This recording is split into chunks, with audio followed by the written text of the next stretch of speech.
இயற்கையில் உறைந்திடும் இணையற்ற இறைவன். தந்தை பிரான்சிஸ் கடவுளுக்கு சொந்தமான அனைத்தின் மீதும் அவர் கொண்டிருந்த ஆழ்ந்த பாசத்தை யார்தான் வெளிப்படுத்த முடியும்?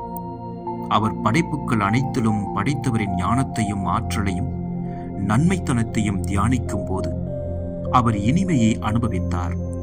அவர் ஆதவனை காணும் போதும், நிலவை உற்று நோக்கிய போதும், விண்மீன்களை வானத்தில் கவனித்த போதும் வியப்பூட்டும் சொல்லவியலா மகிழ்ச்சியாலும் நிரம்பி வழிவார். என்னே அவரது எளிமைமிகு பக்தி, என்னே அவரது பக்தி நிறை எளிமை. செலானோ முதல் நூல் 80. இன்றைய சிந்தனை. விவிலியம் கடவுளின் இரண்டாம் மறைநூலாகும்.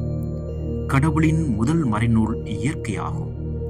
விவிலியமும் மறைநூல்களும் எழுதப்படுவதற்கு முன் கடவுள் இயற்கையின் வழியே பேசி வந்தார், இன்னும் பேசிக் கொண்டிருக்கிறார்.